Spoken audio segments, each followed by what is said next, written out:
Welcome to CarWale. This is the all-new Tata Punch.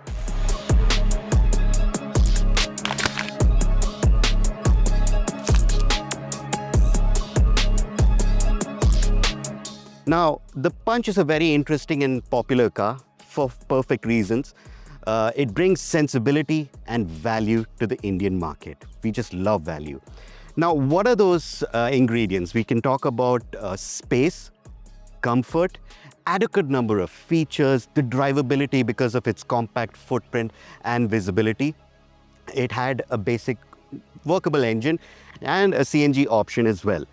Not to mention the 5-star beacon cap rating as well. So now what Tata Motors has done with the new Tata Punch is that they have worked on these ingredients and they've made it stronger. So now you've got more comfort. We'll talk about how.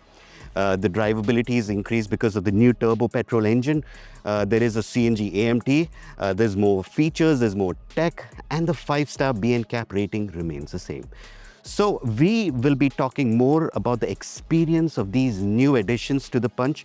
If you were here for just to know about what is new in the new car, my friend Jay has done a brilliant video substantiating as to what is new in the Tata Punch. You can head there and take a look at that video.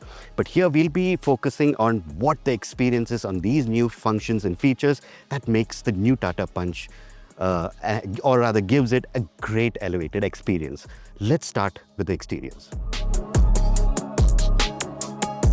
All right, so on to the exterior bit. Look at the background, thanks to Aatman behind the camera. But anyway, you can see that the shape of the Punch remains the same, the silhouette as well, the stance too. What's changed is the details of the exterior design. So the DRLs, both ends are now sleek, just like in the Harrier, a little high. The grille is now slimmer than before. It used to be wider, it used to go down like that, slimmer. So now this top end looks real mean. The headlights, there used to be a cluster over here. They've been pulled to the corner, squeezed onto this end of the section, both of the sides. So that makes it look stretched. It looks wider now. And the whole bumper has been redesigned. This whole section makes it look a little rugged. So mean, wide, and rugged. So they've done a good job with this. So the side of the car remains the same, just like earlier. And this is a nice thing, the 90-degree doors. It's just so convenient, especially if you are a huge person. And other than that, this is the new tail lamp section. Earlier, it used to be a curved section over here. It looked cute. But now you've got the LED bar. It looks snazzy, it looks modern with the times. The spoiler is as well, it's bigger than before. The earlier one was compact, this looks more sportier.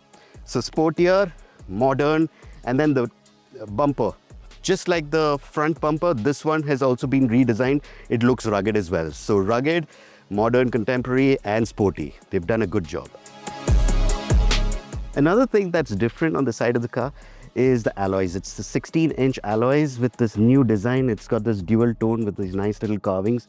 It makes the car look more modern, and we saw it in motion yesterday when we were going for the off-road sections. So it looks good in motion as well. Aatman had a lot of fun behind the wheel. We'll get back to that later.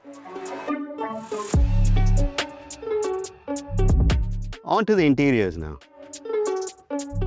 Now, just like any reviewer, the first thing we get to miss is the ambient lighting, because in this harsh sunlight, we usually miss it because we can't see it. But here, you have ambient lighting in this particular Punch, and it's there in the footwells, both the footwells, and in this section over here where the wireless charger is.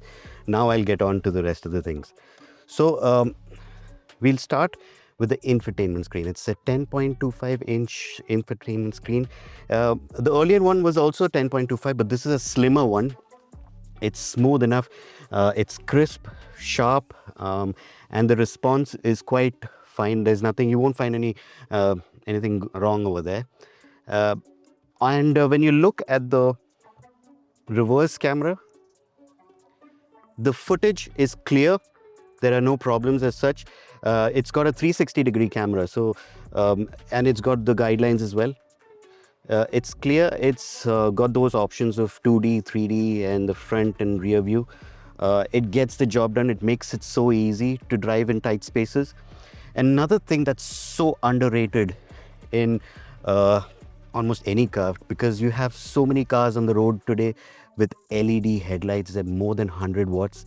They come behind you on their low beam and then they flash at you. This inside rear view mirror has auto dimming. It makes so much sense, and it's a safety feature that I feel needs to be there in almost every car. So that's there on this. Then we move on to the instrument cluster. In totality, it is also a 10.25, but of course the screen bit is just 7 inches approximately. That too is clear. It's got a whole lot of functions that you can use intuitively. There's not much of a problem using it even on the go.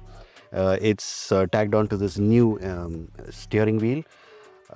It's clear, it's crisp, it gives you a lot of data as well onto the steering wheel. Now, it's leather wrapped, just like the gear lever. I can't say this enough.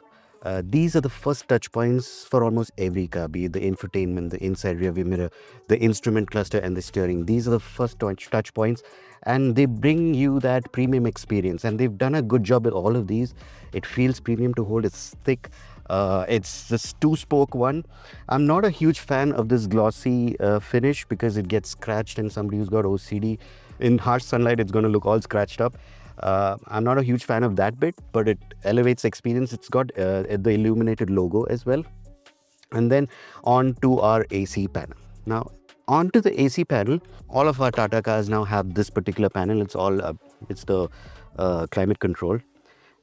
It works fine. It's just that it's the haptic feedback.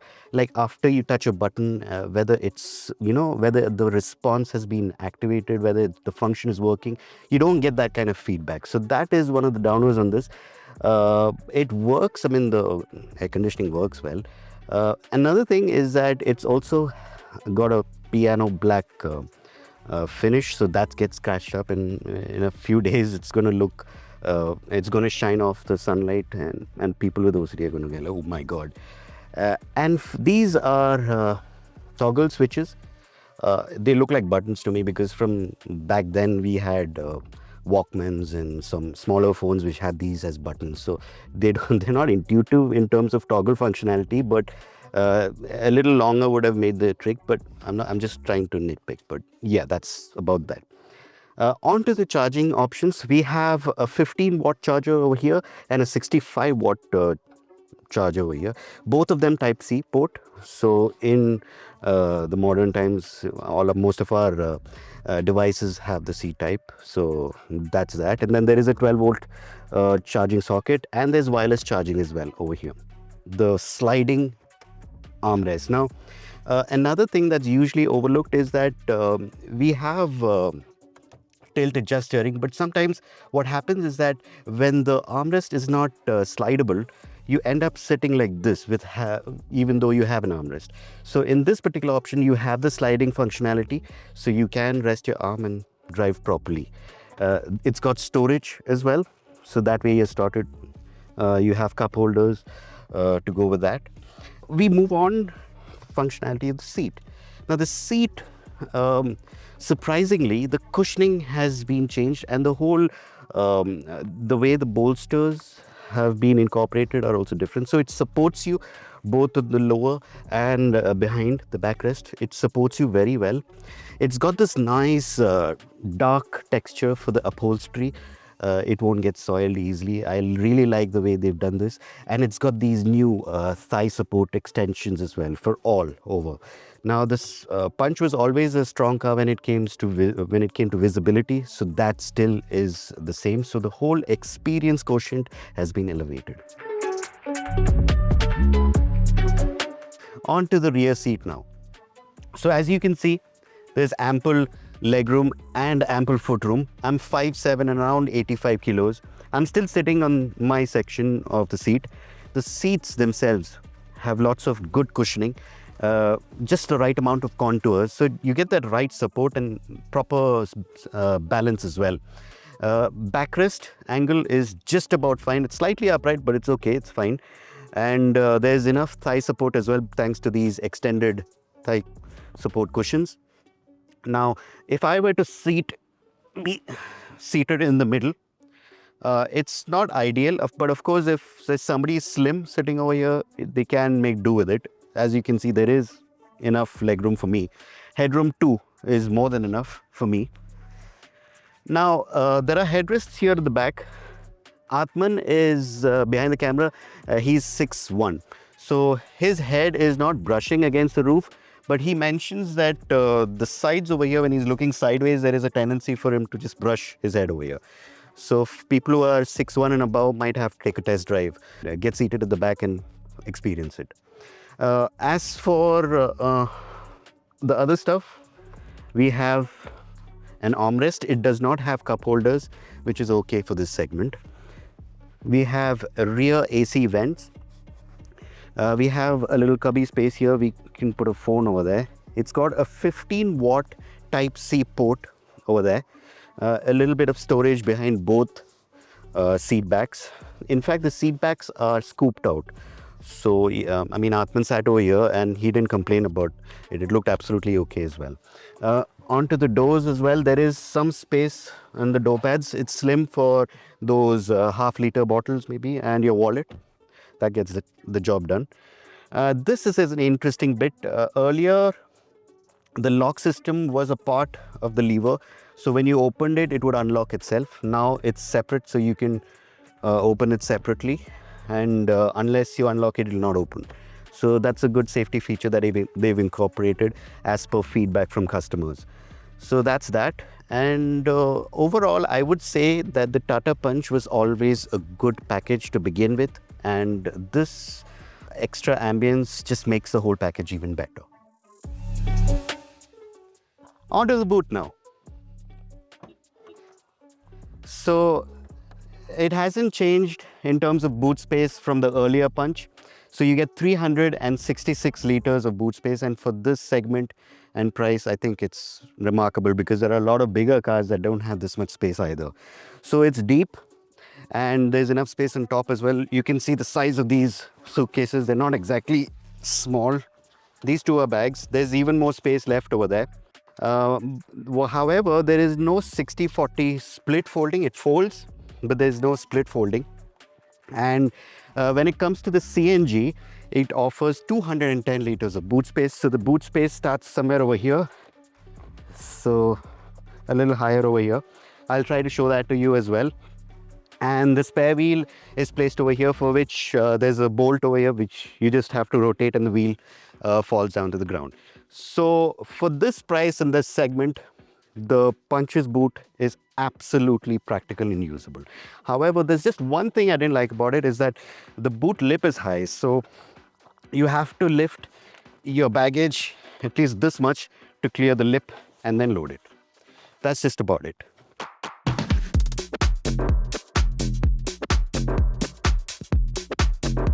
So we are behind the wheel of the 1.2 turbo petrol. This is the biggest update on the Tata Punch. The biggest update, I say, because once you're behind the wheel, you'll be surprised with the way it's so engaging to drive, because you get on the move real quick. Once you're on the accelerator, you can feel that excitement build up. The gears are really quick to shift. They are smooth. And this engine has enough throttle response for most of your situations and more.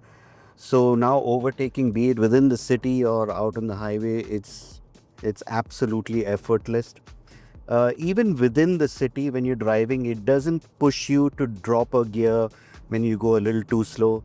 I was in the 6th gear at around 40 inside the city, and it wasn't pushing me to downshift, which is a good thing. And that I felt through the gears. So it doesn't, like usually turbo petrols have a tendency to, make you feel like you have to have that RPM because it goes on boost, and then for you to get that power output. Not as much over here. After around 1700 RPM, you can feel that surge. It's a very strong surge, and below that, even when you're going below 1800, it's not like it's totally dull or laid back. It keeps moving. I like the way that it pulls the punch now with a lot of reassurance, and that creates a lot of character and drivability within the city as well. Out in the highway, as you can see, now you can munch miles, and it's a 6-speed gearbox. So you have the means to stretch its legs and go above everything else. And now moving with fast moving traffic is also possible. You don't feel lethargic as the earlier engine felt. So this, I feel, really changes the personality of this particular 1.2 turbo petrol, and the Punch makes it all more easier to drive in with this engine.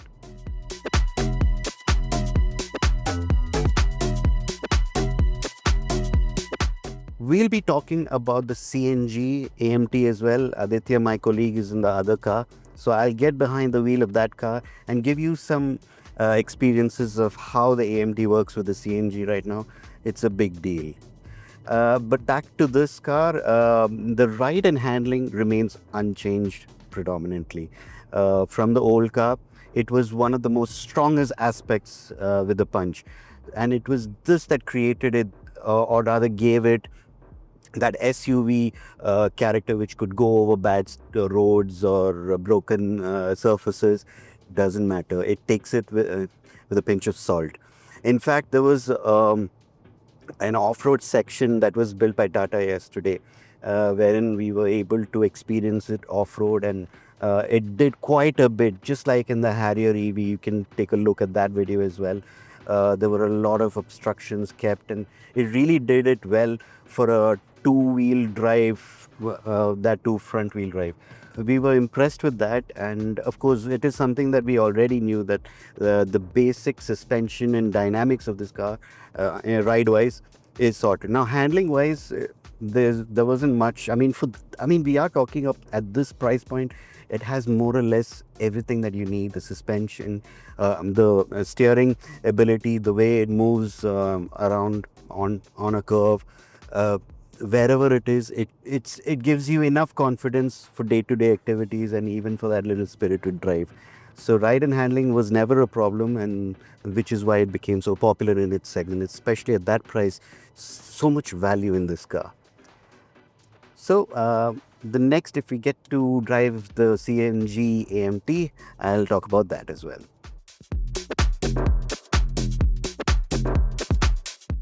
All right, so Aditya was kind enough to lend me his CNG AMT version. So I'm behind the wheel of that, and let's get going. So the first things first, this is from the regular engine, so responses are dull, not as responsive as the 1.2 turbo petrol, which was expected. Because it's an AMT gearbox, the head nods are still there between shifts.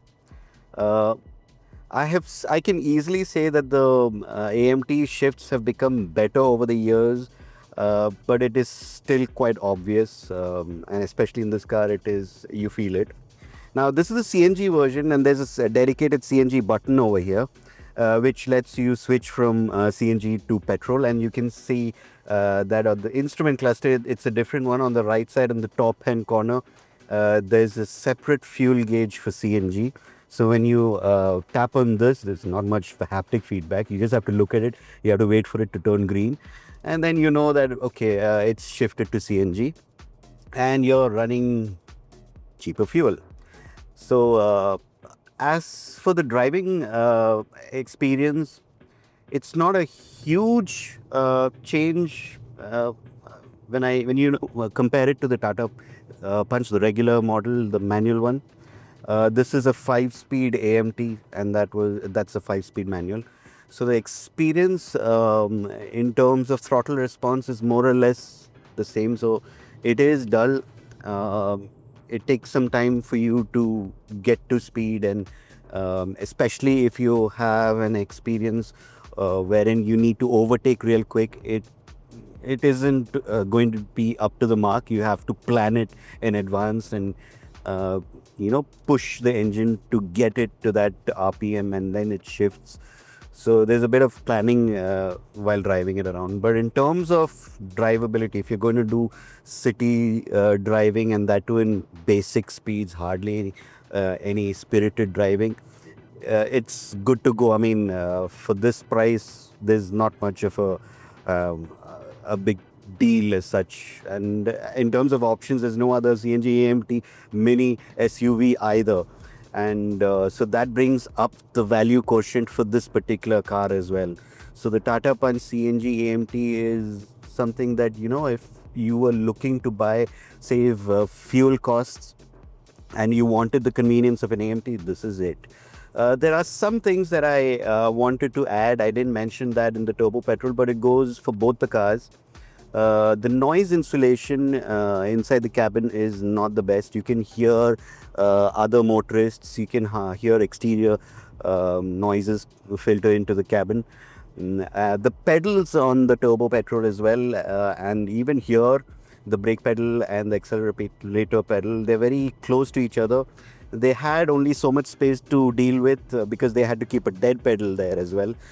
This one is manageable, but on the manual gearbox, the clutch tends to get in the way of the brake and the dead pedal, but it's not a deal breaker. It's just that I'm telling you what to watch out for. Yeah, other than that, it's the kind of car that you can just relax and take your own time to get to wherever you want to be.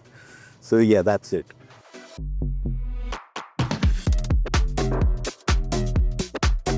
As we've experienced with the new Tata Punch, all the updates make the car more desirable. And for just 10,000 rupees more for the base variant over earlier, it makes so much for a value quotient because it brings space, comfort, features, tech, the 5-star BNCAP rating, and even the drivability is improved because of the new engine and the CNG AMT gearbox. There's so much that brings the Tata Punch right on the top when it comes to your requirement for a value mini SUV. And I think it does a good job. And before Aatman throws a rock at me from behind the camera, because this video has gone so long, I'll end it here. Thanks for watching us, and I'll see you in another video.